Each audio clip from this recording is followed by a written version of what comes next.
breaking. This is KEZI 9 News, breaking news. That breaking news right now. Good morning, I'm Brian Anderson. Lane County Public Health is holding a press conference right now on the status of coronavirus in our area. It is their first press conference since Governor Brown's executive order to stay at home went into effect yesterday. Jason Davis, Lane Health Public Information Officer, is speaking right now. Let's listen. Completed of those, we have 4 positives.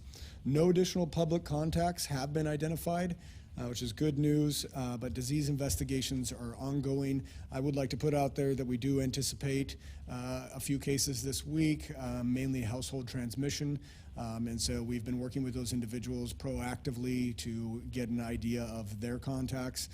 So that's some ahead of the curve work that we're doing within our communicable disease response.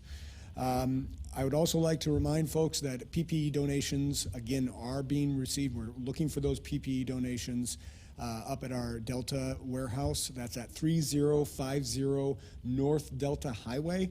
I saw a picture yesterday of some of the donations that have come in, and it is absolutely inspiring. There is a huge stack there. However, it is just a drop in the bucket of what we will need and anticipate needing. So please, if you are industry that is part of the governor's orders, or you have been shut down, to look at your PPE supply, and if you can make donations, please do so. Also, one thing of note, blood donations. We've had some of our partners with blood collection reach out to us and encourage us to make the announcement that blood donations are ongoing. Blood is needed for this response and for other medical needs within the community, and they've seen a drop-off in the blood donations, which is understandable given that people are being directed to stay home. However, this is absolutely considered an essential service, and so with BloodWorks Northwest and a few other partners out there have mobile units on their website and the locations of those, so please look on their website and you can find out where those are in the community, and we encourage people to make that trip at least to donate blood. I'd also like to point out the fact that childcare is actively happening through our partners at our school districts. That is fantastic news, and we'd like to thank them for making that service available to first responders and members of our medical community. If you are a first responder or a member of the medical community and have a need for childcare, work through your employer to make that happen. It's a great service, and we're really thankful that our first responders and members of our medical community can really focus in on the work that needs to be done right now. I'd also like to call out the fact that our public health guidance around return to work slips has received a little bit more clarity. As of last night, Public Health is making the official recommendation to all employers in Lake County to cease needing or requiring a back-to-work verification for individuals who have been sick. Now, that might be confusing for people. You're trying to prevent the spread. We don't want sick people going to work. I think we absolutely agree that we don't want sick people to go to work. However, the need for that verification slip in particular is really what's slowing down our medical community's ability to respond to those people who need medical care. So please, if you're an employer, cease the need for that verification. Instead, we're asking people to stay home for 72 hours after they do not have a fever and after their cough subsides without the use or help of medicine. It's really important that people stay vigilant on monitoring their symptoms so they know what their fever is looking like, and really, as you start to feel better, cease using some of those medications so that you can accurately monitor your situation. So as most people are aware, the governor's Stay Home, Save Lives took effect in the early hours this morning. This closes a significant swath of our business community. And first off, I'd just like to acknowledge the fact that those folks are going to be hit pretty hard. So please, your compassion as community members is appreciated as we negotiate this going forward. I know that our business continuity section within our Emergency Operations Center is working very hard to identify both public and private sources of funding and revenue so we can bring those dollars to our small businesses in lieu of the SBA loans being made available at the federal level. So please look for new news on that coming soon. We're going to have our partners from our city come up and talk a little bit more about how this is being actualized at a local level, the governor's orders, that is. But first, I'd like to just talk on a few points. The first being our homeless response. So from the get-go, one of the things that public health does is really look at which of our communities are at risk, which of our communities are most vulnerable. And we identified our unhoused community as one of those communities. And so we've been looking at how do we plan for individuals who are issued a stay-at-home order when they don't have a home. So part of that process is looking at what the CDC guidelines are, and to that effort, we have identified and worked with our partners at City of Eugene and some other partners in the community to form outreach teams. The goal of those outreach teams is to identify people where they're at. So wherever they might be sheltering right now, whether in a tent or in the street, and making contact with them, figuring out what resources they might need, providing basic medical screening so that we can connect them with services if needed. As I mentioned before, we've already had the function up in place for individuals who are in need of quarantine or isolation, for them to be able to receive that if they're showing symptoms but not needing to be hospitalized. So that function's already going. These outreach teams are really looking at people right now and making sure that they have adequate ability to stay where they are if that is what needs to happen. Also, another part of this response is identifying emergency respite shelters for folks who would like to move that way. So that's going to happen both in Springfield and in Eugene, and the details are forthcoming on exactly what that looks like, but the work is going on right now. People are being trained and the facilities are being set up. I know that within the facilities there's going to be a component of medical screening. That's per CDC guidelines, so we can identify individuals who might have symptoms and have them in a separate area from those who are not displaying symptoms. And then also providing food and then some basic medical care as well. So all of that is being done with CDC guidelines in place. And look for more news on that coming up. The public health perspective on the governor's orders, I think, is an important consideration. Really what we do, what we look at is how are we going to respond medically and through public health practices, and this is absolutely an effective strategy in flattening the curve and reducing the number of new cases. And so really, to break it down, one of the things that staying at home does is that it slows down the transmission and the occurrence of new cases. As you can imagine, that's really important for us, both in trying to reduce the impact to daily life and to the overall systems that are being affected right now, but also in our ability to respond as a medical provider community. If we see that large inundation of cases, especially the severe cases, then that really hampers our ability to respond. So as we slow down by staying home, taking away the element that this virus needs to transmit, which is close contact, then we're able to address the needs of those individuals and respond better. It also improves the health outcomes for those individuals who are affected. So as you know already, we've had one death in Lane County. We've also had some people that have been very severely medically affected by the disease and by other respiratory illnesses. So by slowing down the influx into our medical providers and our hospitals, we're able to provide better care, more comprehensive care to those individuals, and improve health outcomes and potentially prevent death. So that's one of the factors of how or why this is so important. Another piece of this really is public health's ability to do our job. When we see widespread community transmission, we shift to mitigating the effects rather than trying to contain. You see that move happened at a global level quite a while ago, but with the component of staying at home, we regain some semblance of being able to do that. So if we have a household where a case pops up, we're able to respond and potentially contain the virus within the household and prevent it from spreading to the rest of the community. This is a huge asset to us moving forward and will really prove an effective strategy if we do this right as a community, for getting through this and returning to normal life as soon as possible. With that, I will go ahead and introduce our partner from the City of Eugene, Laura Hammond.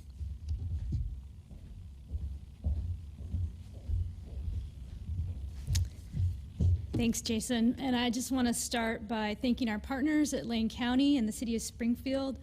We've always appreciated working with our local government partners, and this experience has only re-emphasized how valuable and critical those relationships are. We really are stronger working together. The governor's Stay Home, Save Lives executive order will help protect our families, our neighbors, our healthcare workers, and each other. In Eugene, we want to make sure everyone understands the intent of this rule. We must flatten the curve. We must slow the spread of COVID-19.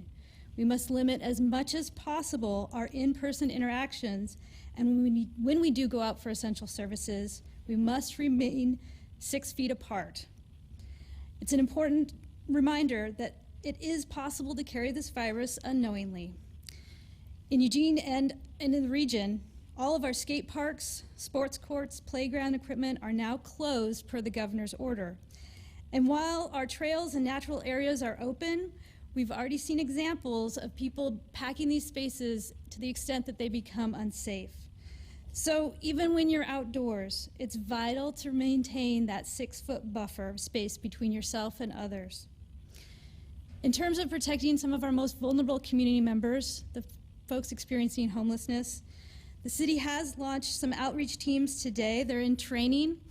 They're being staffed by folks who have experience working with this community, including folks in our library, recreation, and cultural services divisions, our downtown ambassadors, and our park ambassadors. And we're going to be building more of those teams to reach out and to focus on the safety of individuals where they are and helping them understand how they can help slow the spread of this infection. We're also going to be able to connect folks with medical attention if needed. We recognize that COVID-19 has changed almost everything about our daily routines. The governor's order is another reminder that this virus is going to be with us for a while. We know this is a challenge, and we're proud of our community for how you've stepped up to it. Thank you for all the actions you're taking to protect our community and our healthcare workers. I'll introduce Amber Fossen from the City of Springfield.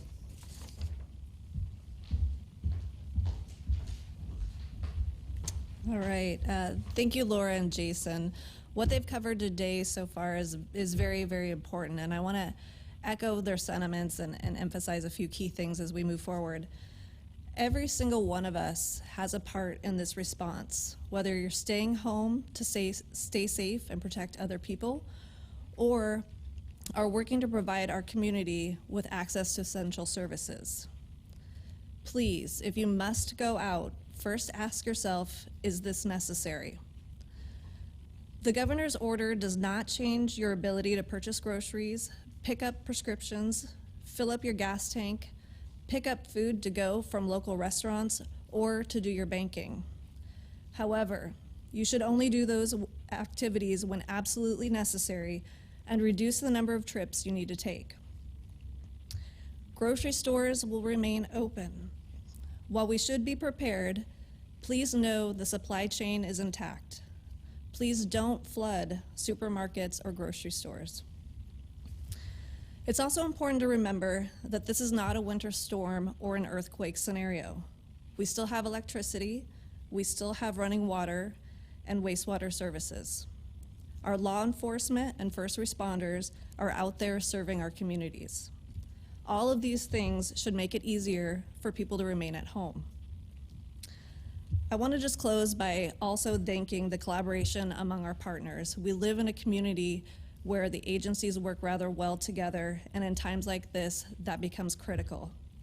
We're also thankful to those who are taking the necessary steps to protect your fellow community members. Please stay home and stay safe. Thank you.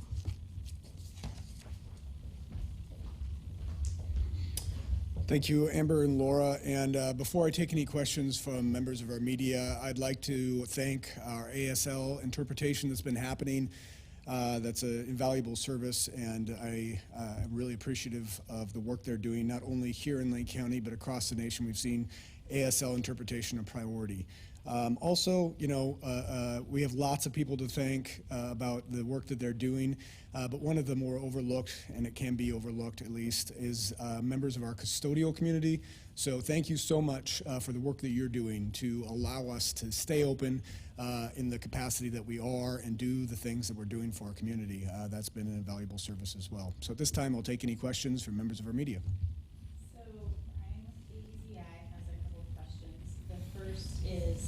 Is 4 confirmed cases really an accurate number? How many actual cases do you think there So the question is 4 confirmed cases an accurate number, and how many questions does Lane County, or how many cases does Lane County Public Health think we have now? No, it's not an accurate number. 4 is not the totality of cases here in Lane County. That is the result of the testing that has been available. And as we know, testing has absolutely been at a premium. There aren't enough tests or enough of the reagents and chemicals needed to perform the test for us to get that accurate picture. So no, it's not accurate. Those are representing really the most severe cases. And unfortunately, we're still in the same position in terms of not being able to do widespread testing throughout the county. We are hoping that that situation improves. However, we are seeing other methodologies like the social distancing, like the governor's order, start to take effect, and are confident that those will make a difference. Follow-up from Brian, is there a delay in test results? So the follow-up question is there a delay in test results? Yes, there is. So there's a delay. We've noticed a delay at virtually all the labs that our county works with. And just a reminder, we have 1 state public health lab that we work with up in Hillsborough and 4 private labs. Those private labs and the state public health lab are all experiencing shortages of the chemicals needed to process the tests. As I mentioned in yesterday's press briefing, a rapid test has just been approved. It received emergency approval by the FDA. The rollout is still being worked on at the federal level on that, but that is going to be a vital and necessary part of our ability to test. Now, it is important as we anticipate that coming on board that those will be point of care tests. They will not be like a at-home pregnancy test that you can do on your own. Reason being is not only just supply, but it's also the variability in the outcome. So we need to make sure that we're not having false positives or false negatives, and action is happening on those. So we can anticipate that happening within doctors' offices and hospitals, hopefully in the near future. Okay, another follow-up from Brian, and then we'll switch. A person called the station, says that he's experienced flu-like symptoms for a couple of weeks, but was unable to get a test from Peace Health. Why are some people not being tested? So this is a question from KZI. Apparently a community member called the station and had symptoms for a couple weeks, and they were told to get a test. When they went to a provider, they were denied a test. So really, I think it's been about 3 or 4 weeks, the guidance around how testing is done changed. And so what that changed to is that we are relying on our medical community and our providers to make the determination of who needs to be tested. Now, need is a tricky word there, because it's not need in terms of what public health would prefer, which is that sort of widespread testing, but really looking at the testing resources that are available and working with that number, working with the amount that we have to work with, and figuring out the best way forward. And really the emphasis has been around making sure that those with the most severe illness are tested, so that we can have a better idea about how the virus is moving through the community at that level, the most severe level, and then how can we appropriately respond to those individuals. So it is very likely that people have been refused tests who are positive. And hopefully that situation for them does not escalate and they don't move into that severe category, but they're able to stay home and recover from the illness and not spread the illness any more than necessary. Question from Tom over at KVAL. What's the status of county parks and campgrounds, and are any of those open for day use? So the question from Tom at KVAL is, what is the status of county parks and day use areas, and are those open for use? So in accordance, the governor's order really looked at the state parks, but also closed down a lot of the public areas, and the county is following that advice and closing down most of our campgrounds and most of our areas as well. So be looking for more guidance on our website. Again, that website is www.lanecountyor.gov/coronavirus. We have a specific page that is designed specifically towards the governor's order, and you can find more detailed information there. Question from Rachel KLCC. Are there any plans to open hotel rooms to people who are homeless in response to coronavirus? So the question is from Rachel at KLCC, and are there any plans to open up hotel rooms for individuals who are unhoused in response? So what we have right now is we have a variety of different resources available for our unhoused community.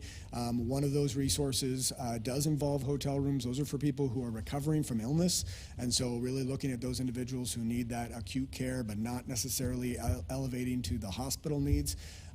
But what we're looking at from a broader perspective is enabling the individuals who are out there right now in a situation and making sure that they have what they need per CDC guidelines. And then also for individuals who move to a sheltered situation, that we have those shelters available.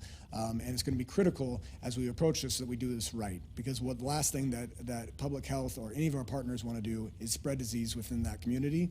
And so that's one of the reasons why we're being very careful in setting this up. Obviously, we want to comply with the governor's orders. However, we want to make sure that we're not causing unnecessary new cases. So, follow-up from Rachel, with the stay-at-home order from the governor, will law enforcement be doing anything differently to enforce the order? So the question is from Rachel at KLCC, will law enforcement be doing anything different to enforce the order?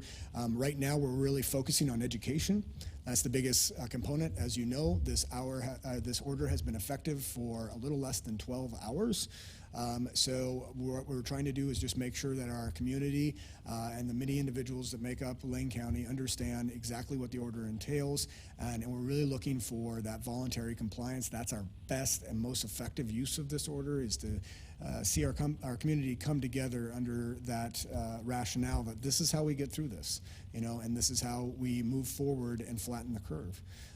So those conversations are ongoing, and we do anticipate, we've seen a pattern within the governor's orders where the order comes out and then additional clarification is made, and so we're anticipating some of that clarification coming down. That'll help us respond. Multi-part question from Bob at KVAL. Some private for-profit colleges are staying open. Shouldn't they have to close? Can Lane County force businesses to close, and have we done that yet? So there's specific direction for educational facilities within the governor's order, and we'd ask people to reference that. We are actively working with our community partners in both private and public colleges, making recommendations and have good communication with them.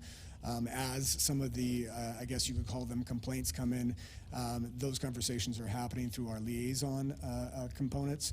And so what we're anticipating and actually really positive and optimistic about is that we'll see that compliance fall into place. I think that there's going to be a lag as people try to figure out the logistics on how to respond to this.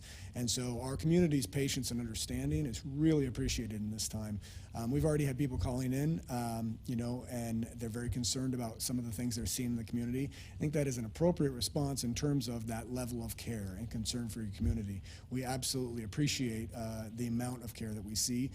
However, our community can rest assured that we have open lines of communications with most of our businesses, with most of our public entities, and we do know that there needs to be that grace period where we're helping them to fall into compliance with the order. Question from Tom over at KVAL. What is the business continuity team trying to do for local businesses?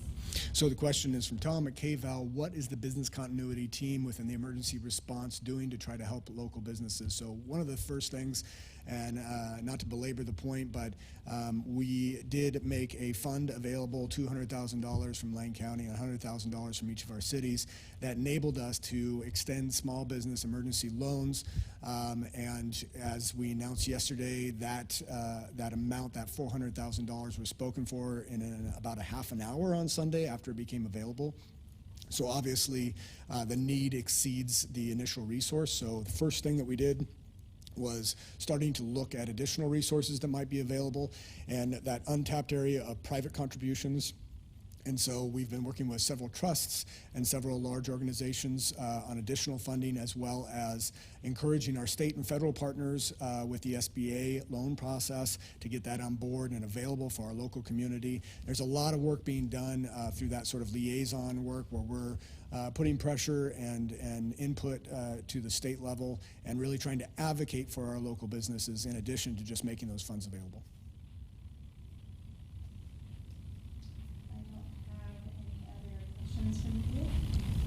Well, in closing, I would just like to thank our cities and the great partnership that we've seen going up to this. I would like to remind people that point around not flushing your sanitation wipes, your bleach wipes, those sort of things. They are durable material, and even if they say they're flushable, we're still advising folks to throw those away. And a big shout out to the garbage services that are ongoing and all those services that are keeping our community afloat during this time. Thank you for your patience and thank you for your compassion. All right, Lane County Health Department's press conference on the status of coronavirus in Lane County just wrapped up. I'm Brian Anderson. Reporter Emma Jerome is going to be live for us in just moments from now on the very latest. We're back right after this.